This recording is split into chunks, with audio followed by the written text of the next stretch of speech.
Hey everybody, welcome back. It's week one. I guess college football's officially back. I said that last week, but week zero, those games weren't very good anyway. So college football really returns this Thursday. That's tomorrow. I'm recording this late Wednesday night. When you're reviewing this, it's probably going to be Thursday. There's an 11 game slate on DraftKings I'm going to break down. Most of these games, the lines are not even out yet. There's a ton of FCS teams. It is really a mess. So what I've tried to do here, I always say this, but I'm doing a little more short form here, trying to give you information since the lines aren't out there and there's a whole bunch of crap out there, and pretty much the only other competitors are dudes that don't really follow college football until it's college football season, and then they read stuff that people like me write or insiders or whatever, and then they try to throw stuff together. So I'm going to give you where I'm looking on the slate, kind of a higher level. I think the slate is decently simple. It's complicated in the fact that there's FCS teams and some crazy pricing. I think it's decently simple in that you can build whatever lineup you want, pricing wise, in that there's not a lot of good players on this slate. It's a really crappy slate for like an 11 gamer. You get the quality of about a 5 game slate. So that's what I'm going to do. I break down every player that I think you're going to need to know. If you're new here, that's what I do.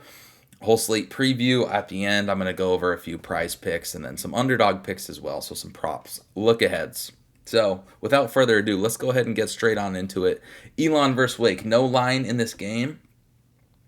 No line in this game. ELON is a decent FCS team. What I'm going to do this week, I'm getting my camera out of here. Let's give you the full view at the players. That's what you want to see anyway, am I right? ELON is a pretty good FCS team.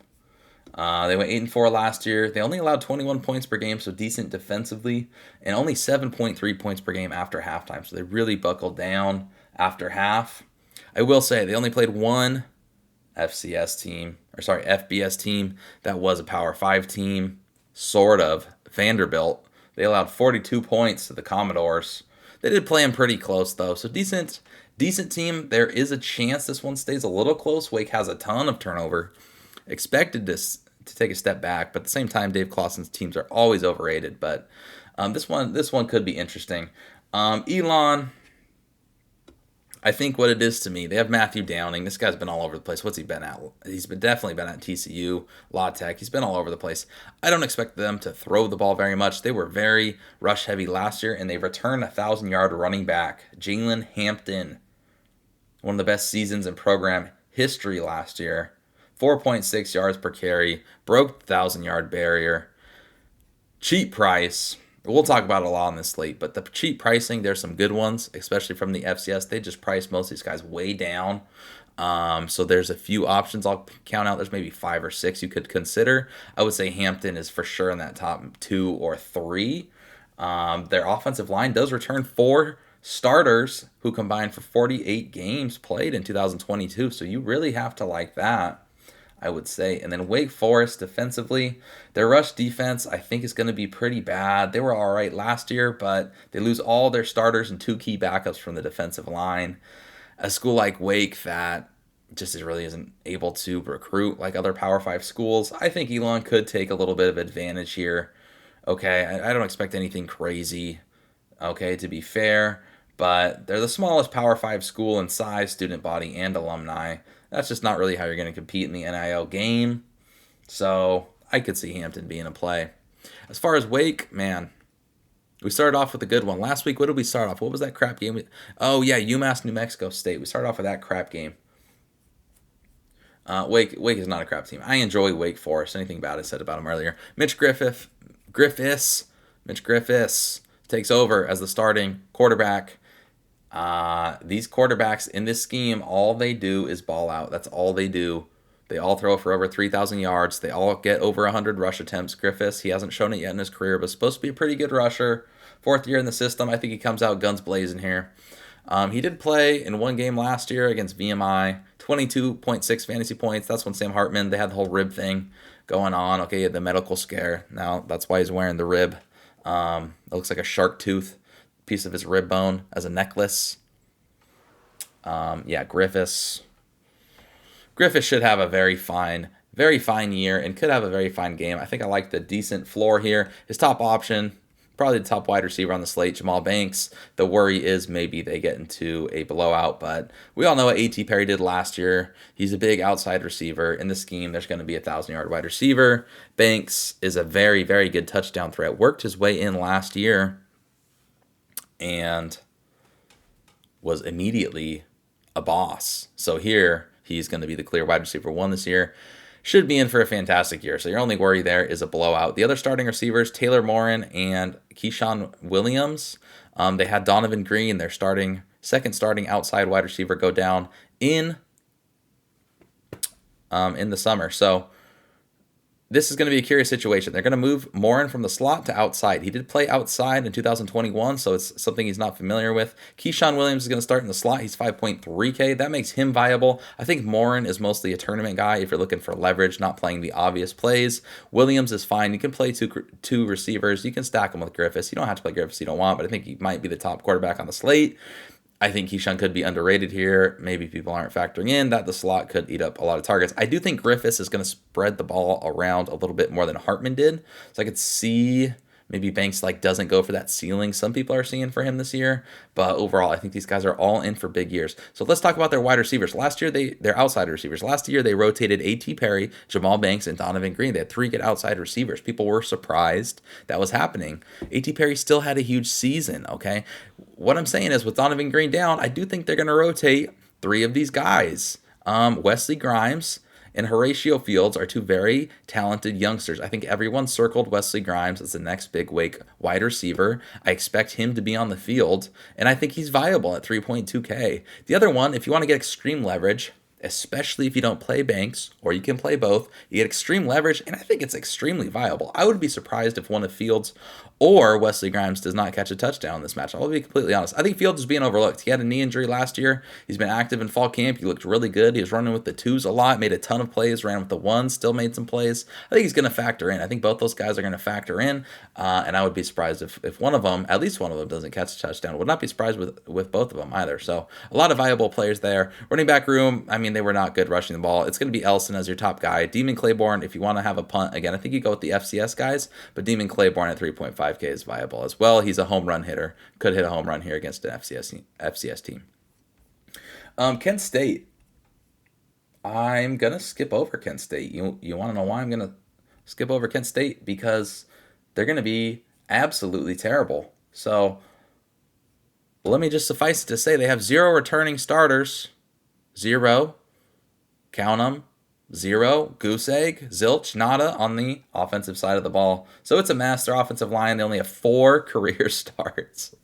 Obviously, 0 career starters. They lost 2 to Colorado. They lost a first all-MAC guy to UCF, who, hey, they're playing in this matchup. It's not going to be pretty, folks. I'm skipping over it. Coaching staff's all gone. Players are all gone. Kent's going to stink. All right, so that makes the obvious worry in this one that UCF could blow them out. And therefore these guys could not hit. But I still think you have to look at some of these UCF players. It all starts with John Reese Plumlee, their star outfielder. I'm assuming he plays center field because he's fast. I don't know which. Somebody correct me if I'm wrong. I'm just going to say center fielder. He had a great baseball season, stole some bases, hit for a nice average, hit for a little bit of power. Obviously was a factor with his speed. This guy is a tremendous athlete. We don't appreciate John Reese Plumlee enough. It's impossible to appreciate him enough. He ran for 1,000 yards and over 10 touchdowns as a freshman in the SEC. And here he is playing Kent State, who might be the worst FBS team this year. So, yeah, Plumlee could have a huge game. The thing with him, Plumlee, you never know what you're going to get. Huge scores, 50-point scores, 11 scores, 11-point scores, 9-point scores. He's all over the place. I think he's going to be better this year, man. They returned their wide receiving room. Their running back room's still good. They're trying to prove something here in the Big 12. Plumlee, we've seen his ceiling. We have to keep in mind he was at wide receiver at one point. He plays on the baseball team now. He's the second year starting in this system with Gus Malzahn. I just think he's going to be better, man. He's still not a great passer, but I think he's going to be better. So you can play him at 10.6K because you can play whoever you want on the slate. I don't really know if I'd stack him because, again, he's more of a rusher first. I think since you can afford whoever you want, I actually think Javon Baker is going to be pretty popular. I think Javon Baker's a little overrated. He's a fine wide receiver. He's an Alabama transfer. Even in season-long leagues, like people are talking about this guy just like he's an easy starter. I don't know. He's fine, but like 8K is ridiculous. But you can play him because you play whoever you want. I wouldn't start Kobe Hudson personally. Auburn transfer. They list him with an or with Whitmore, Florida transfer. So there's just a million SEC transfers on this team. Gamage wasn't even the 2 deep, and I think he's pretty good. Marshall transfer, and then he was at Memphis for a little bit. And Purdue out a little bit. He was all over the place. But yeah, Gamage. He's not even on the 2 deep. So Townsend's going to start in the slot. This guy's game-breaking speed at 4.8K. I think he could do a dart throw, but that's really all I'm looking for. In the running back room, RJ Harvey at 5.2K is going to be extremely popular. He should probably be in the 7.5K range, if I had to say.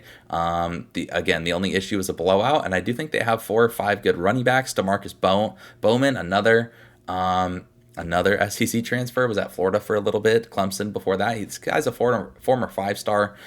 Obviously hasn't delivered on that, but reportedly looked absolutely tremendous this offseason. So he's going to factor in. I wouldn't be surprised if he has a nice game. So I guess he's viable in tournaments only. Johnny Richardson's going to factor in. He's good. Mark Anthony Richards, another SEC transfer, could also get some touches. But I think it's a little bit difficult to get away from Harvey and Cash, but there are some really good running back options in this slate.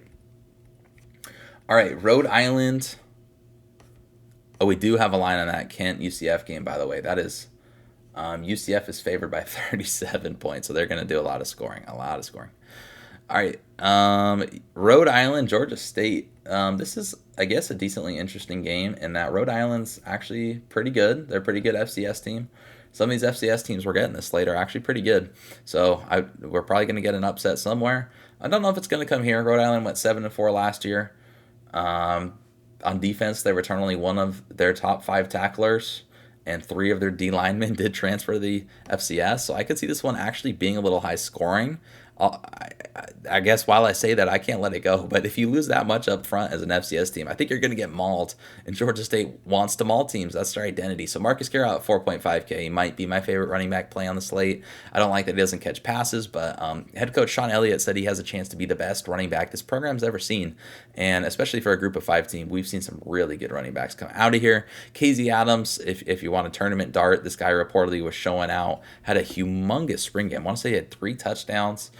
He's going to have a role. He's going to be a clear RB2, and the RB2 gets a lot of touches in this scheme. So I think both of those guys are viable for sure. Their quarterback is also a rush first quarterback, Darren Granger. I don't like when Darren Granger's on the slate because he's totally random. Okay, that's one reason I like college DFS is that I think the outcomes are way, way, way more predictable.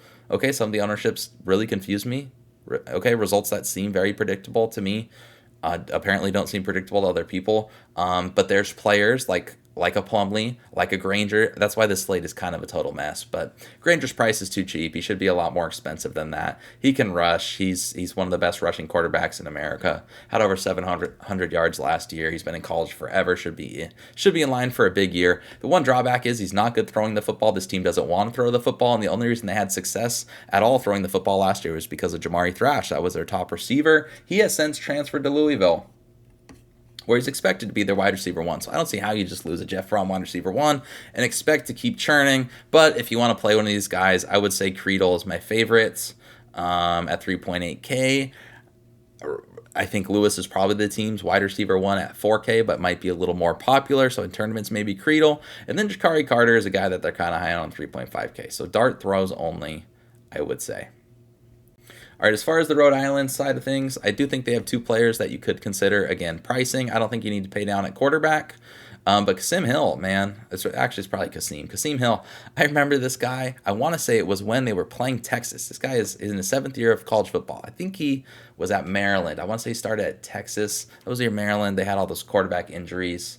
Pigrom, who ended up transferring to Western Kentucky. It was a weird year, but this guy goes way back. Yeah, that's the same Hill, 7th year of college football. He had a pretty good year for them last year. Going to have a pretty good year again. Not a terrible matchup, but Georgia State's defense I think is good enough to hold their own. His clear top receiver is Summers, who is viable. He's one of those 5 or 6 guys I was talking about that's viable. Had a good year last year. Okay, 6 touchdowns, 675 yards. Not an extremely pass first team, but could do a little bit of damage here. So he's viable. All right, moving on. St. Francis. St. Francis. Yes, we have a St. Francis on the slate. I guess I should not disrespect them. They won their conference a year ago. They're playing Western Michigan, who's similar to Kent State might be one of the worst FBS teams in America. They are definitely in the running. I would say probably in the bottom 5. They just lost everything from a year ago. So let's start with St. Francis and why they're a decent FCS team. They did win their conference a year ago. They have a longtime head coach returning. This could be an upset spot, to be perfectly honest with you. They have an experienced quarterback returning. He's a Walter Payton finalist last year. Doyle, 5.3K. I think this game could see some offense. I'll explain more about that later, but I really like that. Really like that. I like everything I'm seeing. They returned 4 of their top 5 rushers. They returned their top receiver, Snyder. This guy's a big play threat. That means at Stone Cold minimum. Okay, Dawson Snyder. Where are you? There you are, sir. Minimum 3K. This guy had 20 yards per reception last year. Damn close to it anyway.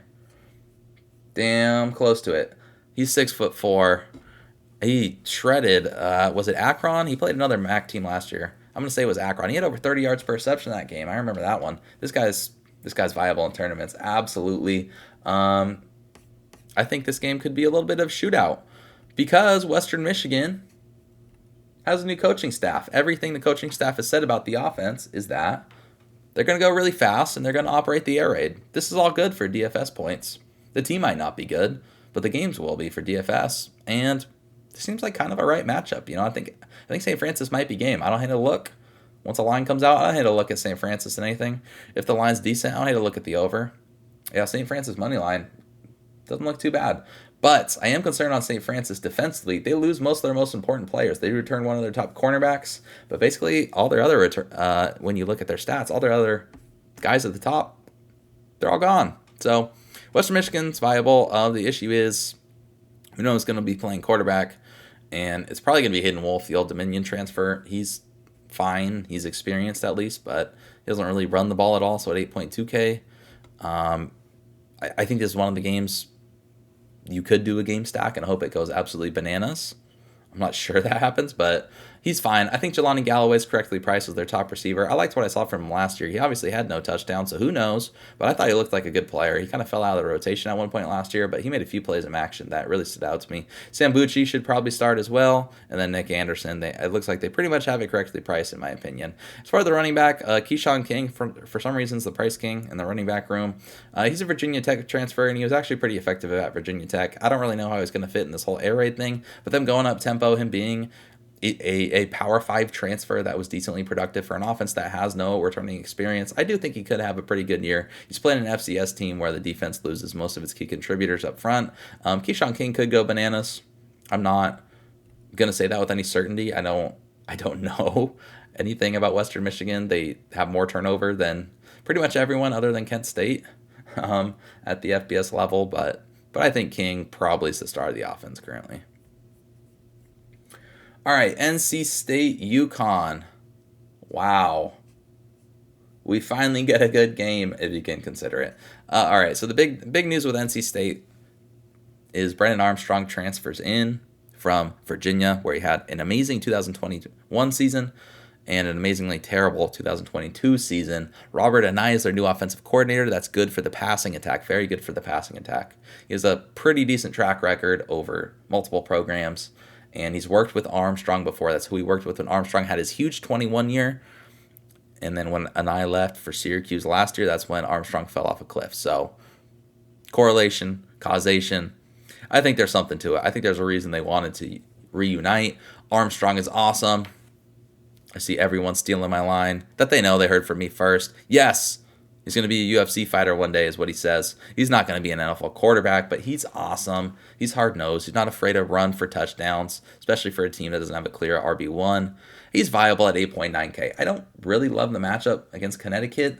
Connecticut's not good. Okay, but they're okay, and they look to slow the game down. This total is not expected to be anything crazy. It's below 50, as are most of these matchups that don't feature an FCS team. And the FCS games, we just don't have a line out yet for. So I think overall what I'm looking for NC State, maybe I'll play Armstrong, but mostly I'm looking to play a wide receiver. Possibly two, but mostly a wide receiver. They're currently 14.5 point favorites, but the total's only 46.5. I think, so let's talk about the depth chart, and then we'll talk about what I think. Lassane should start. They listed a few ors. Lassane should be solid. He'll probably get around 500 yards, maybe 4 or 5 touchdowns would be my projection. He's going to have a decent year. That means at 5K he's okay, but not really where I'm looking. I think Terrell Timmons has immense potential. Guy was super skinny last year, made a few plays as a freshman, wasn't on the field much, but made plays when he was. And he gained 20 pounds this offseason. Looks like he could be emerging. The issue is he is listed with an or on the depth chart with Julian Gray. I'd be very, very surprised if Julian Gray has a more productive season than Terrell Timmons. Does that mean Terrell Timmons breaks out in week 1? Absolutely not. Week 1 is kind of a crapshoot, and they probably both rotate. You see a lot of coaches do that, rotating until they find out who's going to look best.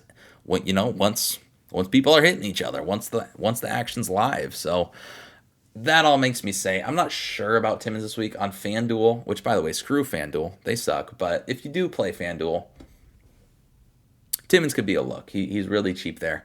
I will say about UConn's defense is that they are very bend but don't break. They were 115th in success rate, really bad, nearly bottom 15, but they were 6th in explosiveness. So they bottled up the big plays.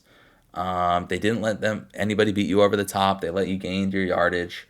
But overall, they kind of kept games decently low scoring for the most part. They were first in passing explosiveness, first in the entire country. So I think Timmons is more of an explosive player. A guy that I think could eat up targets and who's going to start in the slot. I hope you read my CFF guide where I called out Kevin Concepcion in the summer when no one was talking about him because he's very impressive. The staff loves him. He's starting in the slot. Doesn't even have an OR designation. The only starting receiver without an OR designation is Kevin Concepcion. So that means he's my favorite player on this NC State team. The running back room should be held by Jordan Houston. He's an okay player. Very athletic. Very athletic. I want to say he has like a 44-inch vertical. Anyway, workout warrior, but he's fine. He catches some passes. He's whatever. Not really someone I'm looking at. Michael Allen's talented. And then I'm just going to call him out. Kendrick Rayfield. If you haven't heard his name yet, he's going to be the future of this room. Probably not this week, though. All right, UConn's offense. I'm just going to say I'm not really interested. Tough matchup. They're not going to score many points. They have 3 quarterbacks with starting experience. Fagnano's going to start. Hopefully that's how you say that. Cam Ross is a guy I love because he's played sparingly over the years. But he's a guy I always target when he's on the slate. I'm not going to target him here. NC State has 2 really good quarterbacks in White and Battle, and I think he's probably going to get locked up. And then the running backs, I think they're going to split the workload a little bit. Victor Rosa, I would assume, is going to be the most productive this season. But Houston is another guy who's pretty electric, was hurt last year, but was very productive and offers a different skill set from Rosa. So I think those 2 are going to rotate, maybe with Bruton getting a little look, possibly Mitchell as well. So nothing there for me. All right, Florida, Utah. I'm going to keep this one relatively simple because there's not going to be much for me here either. This is obviously the game of the day. Just my advice, what I'm going to do. You don't have to take my advice or do what I'm going to do, but just watch this one closely. Have one television where you have the sound on. Watch this game. It's the best football game. These other games stink. You're only watching them because you have bet money on them. So keep them on a small screen. Silence them. Put the volume on this one. This is the real football game of the night. The total's at 44. One team's without their starting quarterback. The other has Graham Mertz, so they're without a quarterback entirely, if you ask me. Or they'd be better off if they were, because Mertz is usually throwing the ball to the other team. Utah's 4.5-point favorites. That means Florida's not going to score a lot of points. Do I believe in the Graham Mertz career revival story that seems to be going around every national podcast? So Mertz has a good agent, apparently. If they're allowed to have agents, whatever's going on there, whatever Florida person is pushing that, no, and definitely not for fantasy. If he has a big year, good for him. Their wide receiver room is a total mess. It's nowhere near up to Power 5 standards, let alone SEC standards. Pearsall's going to be their clear-cut wide receiver 1, in my opinion. That means he could have a big game. That means he's always viable on any slate. I just think this offense is pretty easy to figure out, so I can't get excited about it, and I can't get excited about Billy Napier's offenses. They're just not fantasy-friendly, mostly from the passing attack. The running back room can be productive, but he likes to split the carries, and he's going to do that again because he has 2 good running backs. Montrell Johnson, who came over with him from Louisiana, he's going to be productive. He's the red zone threat. He can have a good game. I think I just like ETN more at price. I think he's better. He was a freshman last year, and he was super productive. He's super explosive. I just really like ETN.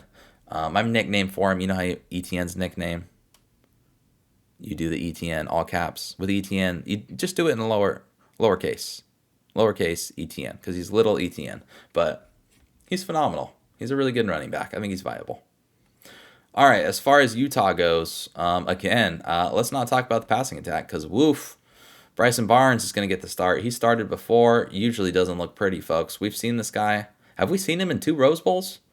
I think we've seen him in 2 Rose Bowls. We definitely saw him last year. Unfortunate. Unless you were betting Penn State. Unfortunate. I probably shouldn't disparage this kid too much. So let me tell you the story. So Cam Rising is a great quarterback, tremendous quarterback. He's a warrior, but he's not cleared for this game. He's not going to play. Brandon Rose stepped up, started the spring game. They gave him as many reps as they could in the spring game, as many reps as they could all offseason to prepare him to start, because they knew Cam Rising might not be back. Unfortunately, he got injured in fall camp. So then they're down to their third guy, Bryson Barnes. I think they're going to bring Nate Johnson in. Nate Johnson's really, really, really fast. I think this guy's going to be very productive at Utah if he gets it together. But he was injured for a lot of the offseason. I don't expect him to play enough to be super viable in this spot, but keep an eye out, man. Keep an eye out, because Johnson, if he does start picking up more snaps in the next coming weeks, if Rising's still out, that guy might be faster than any quarterback in the nation other than Malik Hornsby. And he might be faster too. Wide receiver room, Veely's going to be the leader, but you're not interested in these guys, especially with Barnes. Keithy is really the leader. He's their tight end, but we don't know if he's going to play. They've said all offseason that he'll be back for the opener, but I don't get how we're one day away and we still can't confirm he's going to play. He tore his ACL a while ago, so I think he'd be back. I think reading the tea leaves, and I get this wrong a lot, it's hard to read the tea leaves, even as much as I'm forced to read them. It's just hard to. I think it's gamesmanship by the head coach, by Dillingham. I think Keith's going to play. I don't know, unless I don't know something about his recovery. The ACL tear was a while ago, man. I think he should be back, but we'll see. If he's not, or even if he is, this offense, Andy Ludwig, he is obsessed with tight ends. Obsessed with tight ends. He sleeps with tight end beanie babies. All the tight ends he's ever had, he sleeps with them. There's like 60, however many he's coached, wherever he's been, he's got them all. So anyway, that's why Notre Dame decided not to hire him, because he was a weirdo. So don't listen to the official reports. They didn't want to pay him. That's actually why. They didn't accept his beanie babies. It didn't fit with their vision for a man leading the football team. Anyway, Thomas Yasmin. This guy's a rugby player. He's not a football player. He's a big lumbering brute.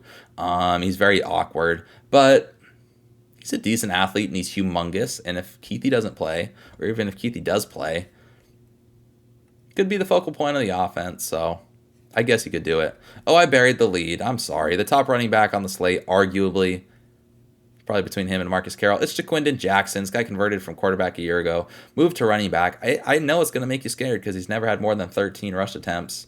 I don't think he's a must play in the fact that this offense is going to be super predictable, because it always is.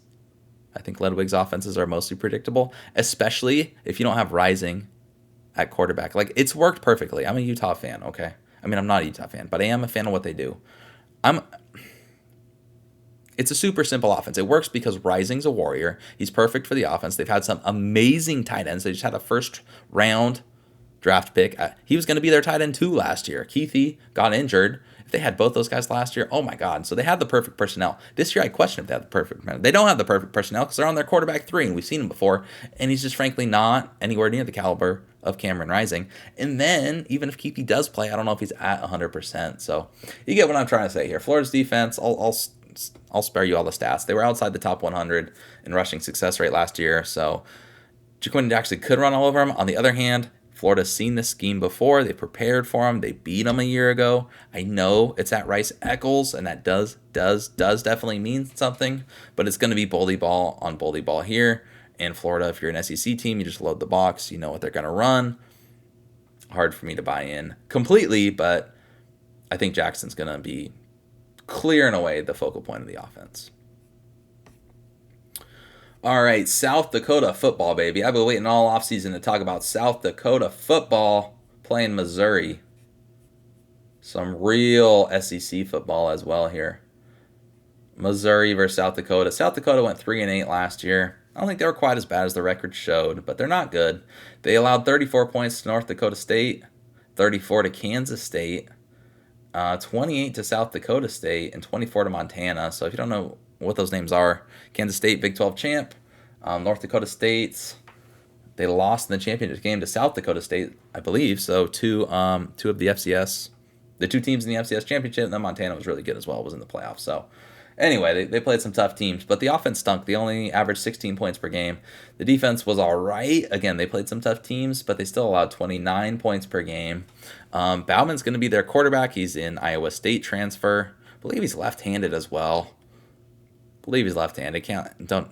Don't act like I've been watching a bunch of South Dakota State football, but he's the guy I'm thinking of, Aiden Bauman. I'm not interested. It's a rush-first offense. They hired the offensive coordinator from, I believe it was South Dakota State. Yes, South Dakota State. He was their wide receiver coach.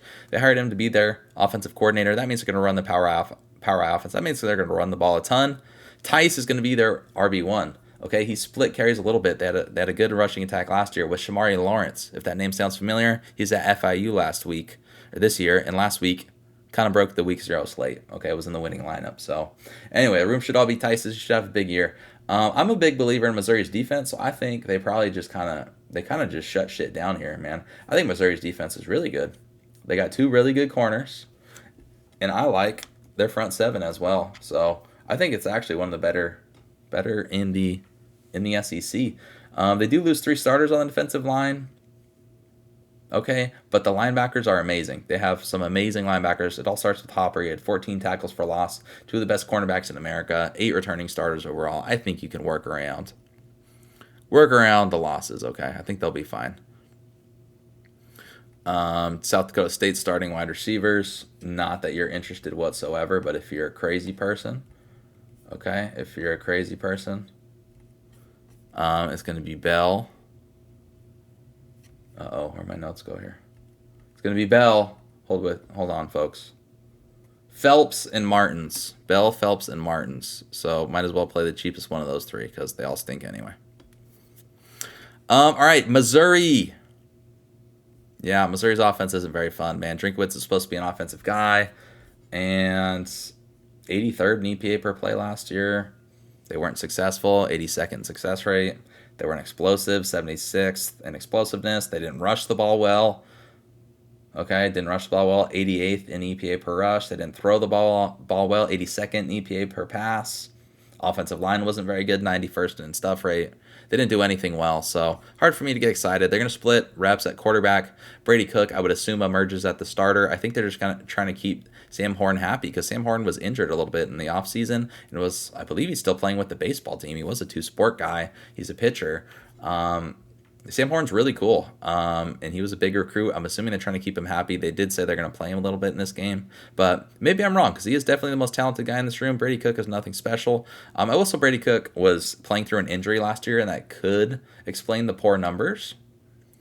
And I do think the offense should be better because they do have a star in Luther Burden, wide receiver. You could play him. Again, this game's probably not going to be very close. I don't expect it to be a barn burner back and forth offensively at all. I think it should never be in doubt. I guess you never know with Mizzou. Drinkwitz really hasn't shown anything at all, so let's make that abundantly clear. But Luther Burden, again, I'm talking about keeping the recruits happy. This is the year, that big recruiting class from 2 years ago, this is the year they pay off. Burden should have a nice year. As far as running backs go, Cody Schrader should be your leading running back. He is listed as an or on the depth chart. And Nathaniel Pete, Stanford transfer, I was high on a year ago, but just didn't really do anything. So Schrader's your RB1. I guess he could get a big workload. He could pay off, but I don't find Schrader very exciting in the first place. And if it is a blowout, play the young guys. All right, Nebraska versus Minnesota. Minnesota -7 against Matt Rule in his first game at Nebraska. Over-under's at 43.5, so this one's ugly. This one is ugly. This one is not enticing unless you just want to follow, hey, there's 2 teams that I actually recognize. Nebraska, I don't think is going to be good offensively. I don't know why you would hire Marcus Satterfield as your offensive coordinator. The folks over at South Carolina sound like they expect the offense to improve without Marcus Satterfield. I see no reason why that wouldn't be the case, personally. They are the only program. Well, here, this is actually good timing in my notes here. I had written down they were the only program in the nation with 2 former number 1 tight end prospects. This was before poor Eric Gilbert and what happened this week with the burglary. So I don't know if he's still on the team. So that might might no longer be true. I don't think the offense is going to be exciting. I think it's going to be very slow pace. I think it's going to be very rush heavy, which means Gabe Ervin, you can look at his props. I think it's at 46.5. I like that over. You can play him to score a touchdown. I really like him. He's over 220 pounds. He's got good speed. He's a good pass catcher. He won the starting job. So Anthony Grant, last year's starter, has fumble issues. Sounds like the new staff isn't really a fan. List him 3rd on the depth chart. So Gabe Ervin, again, I'm not really sure about DFS, but I think he could have a solid game here. I think the offense is going to be centered around him, to be perfectly honest. Jeff Sims, you're going to run a lot. He's a rushing quarterback. I don't think the passing volume is going to be very good. They're the away team. They're not expected to score very many points. I'm not super interested, but with his athleticism, he can always break a slate. I think the clear wide receiver one, this is a terrible wide receiver room, especially now that Marcus Washington broke his hand. Billy Kemp, okay, your Virginia transfer. Another Virginia transfer on the slate. He's going to be a clear target hog in the slot. I like his props. I think he's okay in cash. I'm not sure in tournaments. I'm not really sure what the upside is with this offense, but again, just look at everyone in this room. I'm not sure what there is to believe in. Billy Kemp is the one to believe in. I think he could surprise some people with a pretty solid year. All right, looking at Minnesota, big news is it's not the Mo show anymore because he is gone. And they got to figure out what they're going to do offensively. I do think they're going to pass more. They do return a lot. I really like their wide receiver room. Their quarterback does have to prove more. But his props are set really low. So actually, I might play some of his props. Overs, you can't play him in DK. He doesn't run the ball. Volume might not be great. Daniel Jackson, I do think is viable in tournaments. I'm a little surprised to hear me say that, but I've always thought he's a good player. I do think he's the wide receiver 1 in this team. And I don't know if others agree with that in the industry. I think they're tagging Elijah Spencer, who might start, might not. Corey Crooms, who I think is going to have a good year out of the slot. I think he's their best wide receiver from the slot they've had since Johnson. Ottman Bell, who's like, a 6th, 7th year player, is returning from injury. I don't think he's going to be at full health. So to me, this kind of screams either Crooms or Jackson. I've been a fan of both. I think Jackson's the wide receiver 1 on this team. He's shown some big playability, had 19 fantasy points in 4 games last year, and the passing offense should be a lot better. So consider me decently interested there. Possibly a Crooms play. Sean Tyler should be the lead running back. They're going to rotate these guys, I think. Taylor is a freshman I was super high on. Great wrestler in high school. Great running back as well. He's going to play. Zach Evans got hurt last year. Otherwise, he was going to factor in the rotation. He's going to play. Bryce Williams has been on this team forever. He's going to play a little bit. And Tyler, again, I've been a big fan of Tyler for a long time. You've been listening to these videos. You probably know that. This guy's super electric. I don't think he's going to be a workhorse, but he is electric. He is a decent receiver. There's a chance he gets 1,000 yards this year for a team that's usually very rush heavy. Again, I think it's going to change a little bit, but Nebraska is better in the secondary than they are up front. All right, moving on. Arkansas Pine Bluff. Arkansas Pine Bluff. What is there to say about Arkansas Pine Bluff other than not a whole lot? They're playing Tulsa. I'm not really interested in Arkansas Pine Bluff. I basically decided to eliminate them from my player pool pretty much entirely. They're playing Tulsa. There's a chance these Arkansas Pine Bluff guys blow up. I didn't see a lot interesting looking into the team. And what that tells me is I'm not really interested in other Tulsa guys as well. So I basically narrowed it down to one player in this game. And I'll keep this one simple. I think Braxton could break the slate at quarterback. So he's not the player I was talking about, actually. But he could break the slate because he's an explosive guy. Ken Wilson's their new head coach. He comes over from Ohio State. And Braxton, we've seen huge DFS games from him to end the year last year. I don't think that's going to happen with regularity. They don't have any experienced FBS players. Malachi Jones was the lone experienced wide receiver, and then he's listed 3rd on the depth chart. So who knows what's going on there, but it doesn't sound good. The player, I think, is extremely interesting in tournaments, maybe in cash. It's Braylon Presley. Okay? The Oklahoma State transfer. Yes, brother of the other Presley. They are talking about this guy like a future superstar. He was tiny, got to Tulsa. He was like barely over 150 pounds. He said he gained close to 20 pounds. He's electric. For some reason, they listed him as a running back on the roster. He said he listened to an interview with him. He said, I don't know why they listed me at running back.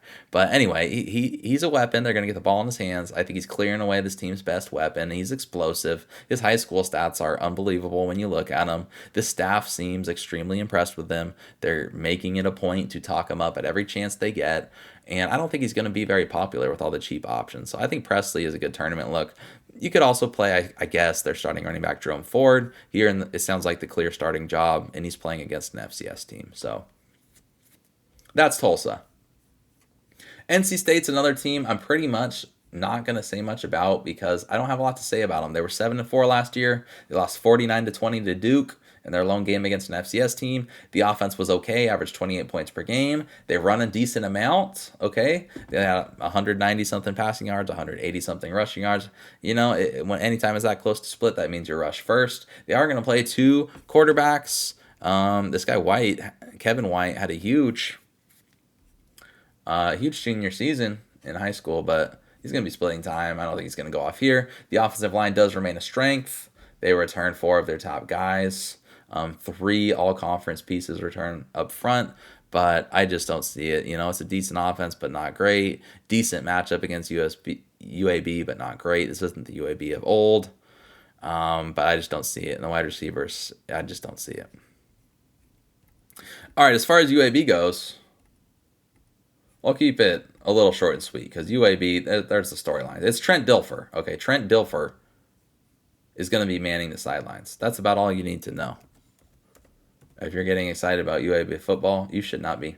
They were 124, plus 124 yards per game in Conference USA play last year. They're moving the AAC this year, but offensively, they return only 3 starters. Their OC is Alex Mortensen. He's been with Alabama since 2014 as an offensive analyst. Trent Dilfer has no coaching experience at this level. It's mostly been a TV personality, a high school coach, an Elite 11 guy. He's given a lot of quotes in the interview. He loves to hear himself talk, okay? And he's found a few guys in the portal who like to hear him talk, apparently, or don't, but recognize an opportunity. I think like they could have decent offenses, but I'm not sure this year is the year. And their offensive line's one of the biggest question marks in the FBS. They replaced all 5 starters from last season and only have 11 career returning starts. So if you're expecting the offense of last year and Dwayne McBride, that's not going to happen. That being said, Jermaine Brown Jr. returns, and he has been an absolute stud in his career. He could be in for a big year if the offensive line is up to snuff, and even if they're not, NCA&T is decent defensively, but they do lose a lot of key pieces from that defense a year ago. So that's a question mark. They lose both starting defensive ends and 3 linebackers. So I think Jermaine Brown is totally viable in all formats. They did list him with an or on the depth chart. I think that's to reward Isaiah Jacobs, who transferred in and looked really good in the offseason. Yes, that's Josh Jacobs' brother. Shout out Josh Jacobs. He's a legend. Doesn't get enough credit. In my opinion, all anyone talks about Josh Jacobs is how he's going to fall off and how the Raiders don't want him. And all he does is go out there and produce and run hard and be a total monster and badass. So shout out Josh Jacobs. Shout out his brother. Sounds like he's a stud too. So he should be involved. There's a chance he has a big game here against an FCS team. I suppose he's viable in tournaments. Jacob Zeno, Baylor transfer. Transferred into UAB last year. Clear-cut starter. I think Dilfer could have some good quarterbacks, but I'm not sure this is the year. The top wide receiver is going to be Tajon Palmer. He could explode for a big catch or two and could be a dart throw in tournaments as a leverage play. All right, last game on the slate, Southern Utah versus Arizona State. No line in this game, but when it's dropped, I'm probably going to be on the over. Southern Utah, since 2017, they've played 7 FBS teams. They have allowed 57 points per game in those matchups. So mostly offense, no defense. And Arizona State's going to be more of the same. They're a team I have circled for overs this year. I think their whole game plan is going to be to get into shootouts because that's the only way they're going to win most of these games. All right, Southern Utah, they do have a Walter Payton nominee in Justin Miller at 6K. He's okay. He doesn't rush enough for what you'd like to see, but I suppose he's viable. Again, quarterbacks, there's just not many that are interesting on the slate. It's either you're going to pay down more than you have to for a leverage, or you're just going to play the top guys, you know, your Plumlees in your Griffiths and move on, which is probably what I'll do. But I do think that Isaiah Wooden is one of the more intriguing wide receivers on the slate. He's a huge big play threat. They use him in the ground game. He's their clear top option in a decent offense playing against a beatable defense. Now, Arizona State is way stronger in the secondary, notably Roe Torrance. And they're pretty weak up front, so that could change. But I don't know. To me, it seems kind of obvious what Southern Utah wants to do offensively. So I'm not super interested in the running backs. Again, there's a chance with Arizona State weak offensively and this being a shootout. But for me personally, the one that you really should circle here is Wooden, Isaiah Wooden. I think he's totally fine, even if you save some salary to get down to him. As far as Arizona State goes, they get Kenny Dillingham, the coach of Oregon, offensive coordinator at Oregon, who comes over, and I think this team, they have Bo Baldwin as their OC. He said Baldwin's going to really be in charge of the offense. Baldwin's had some good offenses in his history as well. I think this is going to be an offensive team. They did tab Jaden Rashada as the starting quarterback. He's a 5-star true freshman, 4-star at 247, 5-star on some other outlets after originally committing to Florida. And then Drew Pine, the Notre Dame transfer, got hurt with a hamstring. I thought Bourguet was going to win this job. Sounds like they're playing Rashada because it's kind of a tank year. They have a bowl ban. They only have a win total of 4.5, so I don't know if that bowl ban is going to come into effect, a self-imposed bowl ban. But yeah, there's a lot of reasons they're playing Rashada. I still think the passing attack is really good. I think Elijah Badger is a clear-cut wide receiver one who's probably going to play in the NFL. Xavier Guillory is a wide receiver who transfers in from Idaho State, who had a big year and that was a terrible Idaho State team. You'll remember them when we talked about the UNLV team. Was that last year or 2 years ago? Oh my God, when was that? I think it was last year, because I remember talking about the coach who killed somebody, and then they got a new coach, and the team with Idaho State was still no good. Anyway, that's where Guillory comes from, and he still stood out. He's standing out at Arizona State. He's going to be the wide receiver one in the first half because Elijah Badger is suspended for the first half for fighting against Arizona. So Guillory's fine. The price isn't really anything you'll love. Probably the top play for them is Jalen Conyers, their tight end, at 4.1K. That's a really good price. This guy's one of the best tight ends in the country, has already shown tremendous upside, and was just an absolute monster. Last I saw of him in a practice report, he was making Justin Jefferson catches, and we already know he's untackleable, so if he's making those catches well, that makes him hard. Sanders and Stovall, I expect to split time in the slot, and that makes it hard to play either one. I expect Troy Amir to start with Badger out, but we'll see. Other than that, the running back, I think Cameron Scadabo is fine. I love this guy. He runs super hard. He's from Sacramento State, where Troy Taylor was the coach who comes in to coach Stanford this year. And he's a beast. He catches passes. This offense, again, I think he's going to score a decent amount of points and try to get into shootouts. And I think Southern Utah could be game a little bit.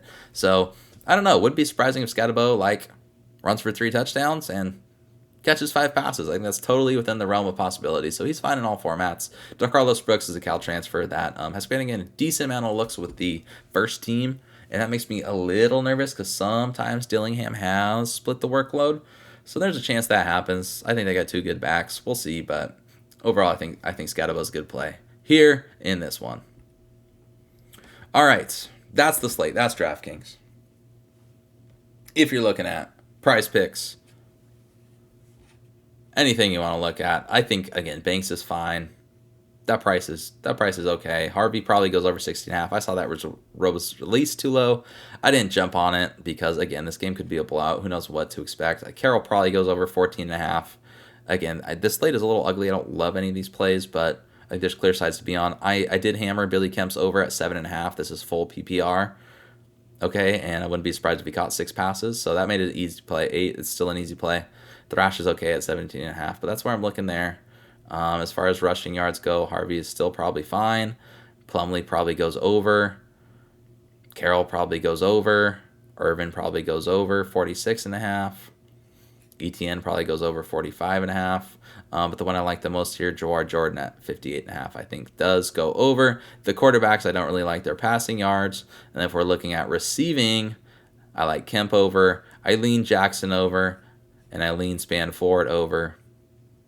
And I'll talk more about them in a second. So yeah, nothing crazy on Prize Picks. Again, these games are ugly. It's nothing I'm absolutely loading up on.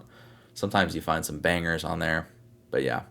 If you're looking at Underdog, they have most of the same lines. Again, the Plumlee rushing over looks okay. The Harvey overs are okay, but personally not something I'm loading the clip on.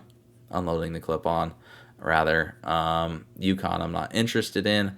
Jeff Sims, I'm not really interested in. Gabe Irvin, I think, goes over both of these. They won't let you combine fantasy points. on underdog, which they need to change because that just has me playing them a lot less. I think Billy Kemp definitely goes over. I don't want to say definitely. That makes it sound too easy. I'm not sure it will be. Run first team. But anyway, Billy Kemp's fantasy point 6.45. That's good. It's only half point PPR on here. Cali Ekmanis, I keep seeing that passing yards drop, and I already played it when it was higher, so I like it the more it drops as well. Again, it's anything on Minnesota is not super confident, but I just lean that way against the Nebraska defense. I don't think will be super good. That game will be slow paced though. Daniel Jackson probably goes over his receiving yards. Span Ford probably goes over 27. That line's dropping as well. Not really sure people have caught up to that. Span Ford is an NFL tight end. Span Ford is amazing. He's a good blocker, good receiver. He hurdles people. ETN is fine. Jaquindon Jackson probably scores a touchdown. Michael Bernard probably does not. He's more of a scat back. Keithy, if he does play, goes over that, but I can't play that not knowing his health. Jamar Jordan, 58.5. Again, that's a good over, and I believe that's all the good ones. These Colorado ones look okay. I think all those guys probably go over, but I'm not playing it against a pretty good TCU defense. And not knowing what to expect from Colorado. Caleb Johnson, I'm going to be all over on Friday, so it's over 86.5. Looks pretty good. Luce Lachey, their tight end at 30. They must not know Iowa tight ends. That's way too low. He probably goes over that. I wish they'd post a fantasy number, because that would be stupendous. All right, guys, that's another slate. Thank you so much for watching. I think I'll be back with a Saturday video. That's the plan anyway. Head on over to DevyWatch. I already wrote up this slate for Thursday. Give a full DFS write-up. I'll be writing up Fridays and Saturdays as well. Pretty much every single multi-game slate I'll be writing up at DevyWatch. I have the weekly props as well. Every single prop I'm on, I'll go ahead and shout out there. DevyWatch, I'll put the link down low. Please check that out if you want. I think it's some of the most in-depth information you're going to get out there. I research it all summer. College football is what I do. I see some of these videos from people who clearly have not thought about college football in 8 months, and it just makes me cringe. It makes me cringe. I'm cringe 24/7, so I probably make you cringe too. But that's okay, guys. That's okay. Okay. That's about all I had. If you didn't check out the CFF guide, technically the season hasn't started as of this video. Check out the CFF guide. Over 400 pages of team previews to give you some background on the offensive coordinators, some schemes. Is this QB1 useful on this team under this offensive coordinator or not? Check that out. I'll put the link in the video. Other than that, thanks for watching. I'll see you guys soon with Saturday's video.